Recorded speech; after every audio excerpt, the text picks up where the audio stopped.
Minhas irmãs, chegamos para o quarto dia desta sexta semana. E o tema central da sexta semana é limpando-se. Tem ali conexão direta com o pedido de perdão dos nossos pecados. Precisamos nos arrepender, nos revelar ao Senhor, pedir perdão, alcançar esse perdão. E alcançar esse perdão é muito bom, porque nós vamos deixar todas essas correntes que nos amarram ali daquele lamaçal de pecado para trás. Nós vamos ser livres para ir, para caminhar, para fazer aquilo que o Senhor tem proposto para as nossas vidas, para cumprir o propósito do Senhor nas nossas vidas. Isso é maravilhoso, minhas irmãs. Fizemos uma aula de abertura e eu sugiro às irmãs que assistam essa aula, porque a aula de abertura, ela vai começar a construir a nossa semana. No primeiro dia, o subtema que a autora traz é as pessoas da limpeza, pessoas que vão nos confrontar nos nossos erros. E aí a autora traz o exemplo do rei Davi em pecado de adultério e ainda assassinando o marido de Betseba para encobrir o seu pecado. Ela vem trazendo o profeta Natã como essa pessoa de confronto, essa pessoa da limpeza que vai vir para confrontar.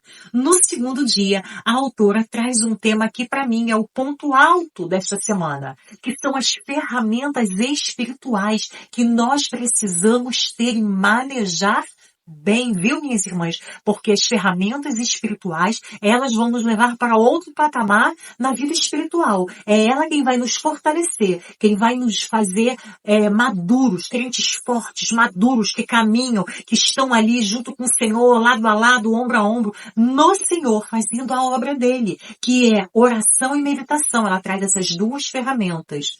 Já no terceiro dia, ela traz as provações. Já tendo as ferramentas espirituais do segundo dia, no terceiro nós vamos ser provadas. E ela traz o exemplo de uma mulher de Deus que passou por um grande processo de cura, né, de um problema de saúde, e logo em seguida, quando tudo fluía na vida dela, o Senhor recolhe o seu filho de 13 anos. Esse terceiro dia também é um dia que merece a nossa atenção. Agora chegamos no quarto dia. E o subtema deste quarto dia, minhas irmãs, muitas pessoas não têm essa prática. E também tem umas que não querem ter. Inclusive, tem até medo desta prática, que é o silêncio. É nos retirar para estar em silêncio. Minhas irmãs, no ano de 2020, quando explodiu aí a pandemia da Covid, nós que tivemos que ficar dentro de casa, muitas pessoas tiveram aí várias síndromes porque não estavam habituadas a ficarem nem com seus próprios entes queridos durante muito tempo, o que fará com elas mesmas sozinhas. Essa é uma prática, minhas irmãs, recomendada pela Bíblia. É uma prática que o próprio Senhor praticava. Olha o que a autora traz para a nossa meditação. Ela traz aqui, olha, minhas irmãs, eu anotei, deixa eu colocar aqui para as irmãs.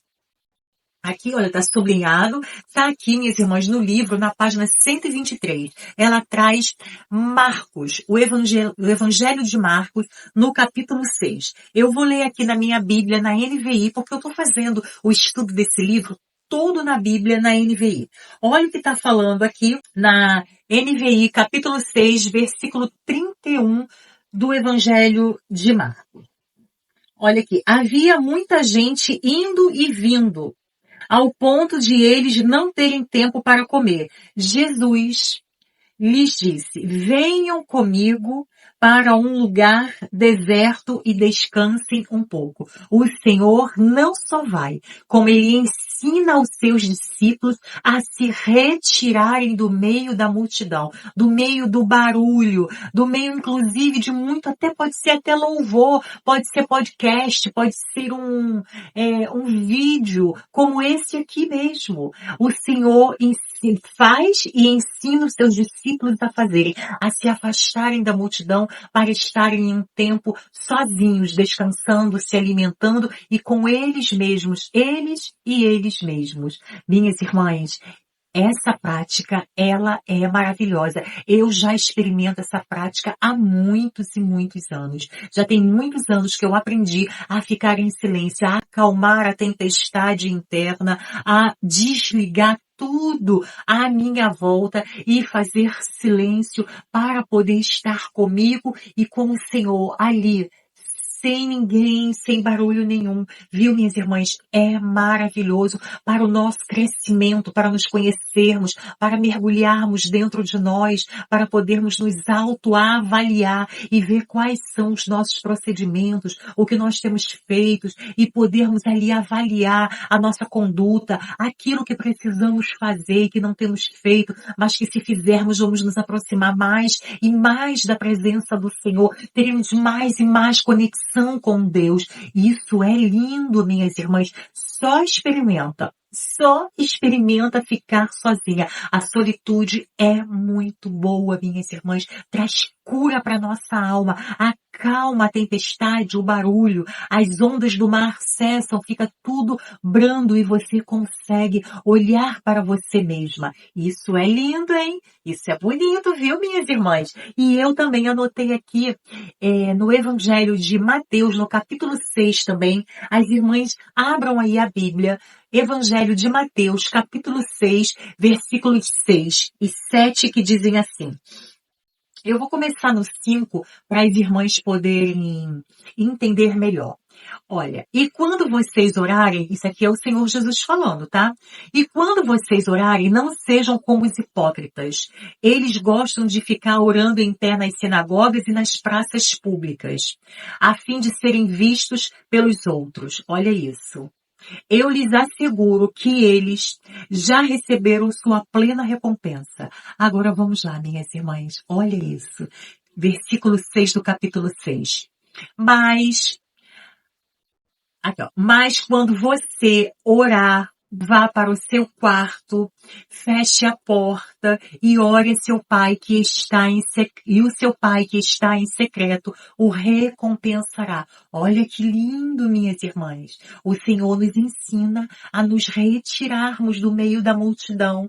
Ele nos ensina a orar em secreto, a fazer silêncio, a nos separarmos de todo o barulho, a nos colocarmos num lugar separado e reservado.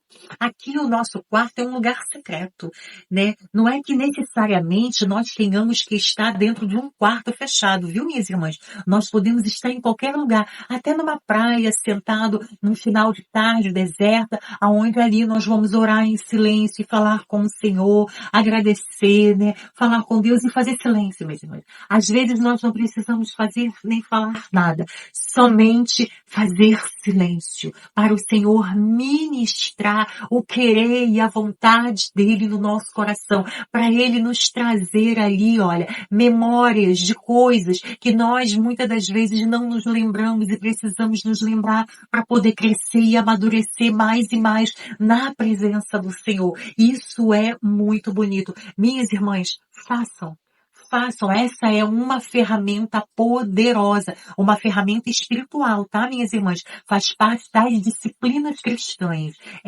Essa é uma ferramenta poderosa. Olha, a autora colocou aqui no último capítulo da página 123. Eu marquei aqui para compartilhar com as irmãs porque eu achei super interessante. Você se sente compelida a se cercar de barulho por todos os lados? Minhas irmãs, você se sente compelida, jogada, forçada por você mesma a buscar locais que tenham barulho? A ficar o tempo todo com uma música ligada? Minhas irmãs, eu presto serviço em residências. E quando eu vou nessas residências, não tem ninguém assistindo a televisão, viu, minhas irmãs? Mas a televisão tá ligada para fazer barulho. Vocês estão entendendo a necessidade que as pessoas têm de ficar com barulho no ouvido? Isso aí atrapalha. Atrapalha, mas só que tem pessoas, minhas irmãs, que preferem e precisam do barulho para não se conectarem com a sua essência, com o que elas são, com o que elas fazem, com o que elas pensam. Você sabia, minhas irmãs, que aqui a autora traz que ela levou essa questão de fazer silêncio para um grupo e algumas pessoas disseram que quando ficam em silêncio ficam pensando coisas ruins, que coisas ruins vêm na mente delas. Então a autora traz aqui neste dia que de fato é o que o coração dessas pessoas está cheio. Então são as coisas que vão invadir a sua mente. Para que a sua mente não seja invadida por coisas ruins, é necessário você alimentar, né? Você renovar a sua mente com a palavra de Deus. Olhe que lindo que é tudo isso. E nós precisamos mais e mais de silêncio, porque aí nós vamos nos confrontar e vamos nos conhecer. Isso é bonito demais e super necessário. Olha aqui, minhas irmãs, no segundo parágrafo, que é a autora aqui da página 124, para nós podermos encerrar. Muitas vezes o barulho é a forma com que encobrimos aquilo com que não queremos lidar. Fazemos barulho para não termos que lidar com situações que nós não queremos lidar, que a gente quer expulsar da nossa mente. Mas só que não é assim que nós vamos resolver. É pensando nelas e falando sobre elas que nós vamos resolvê-las. E olha o que está falando aqui. É a nossa forma de evitar as questões profundas, as preocupações do nosso coração, as dores do passado, as demandas do presente e os medos do futuro. Aí nós fazemos barulho para podermos não parar para pensar, mas é formidável fazer silêncio e pensar e solucionar essas coisas no Senhor. Viu, minhas irmãs? Eu quero ficar por aqui nesse quarto dia, convidando você para fazer silêncio. Fica na graça e na paz do nosso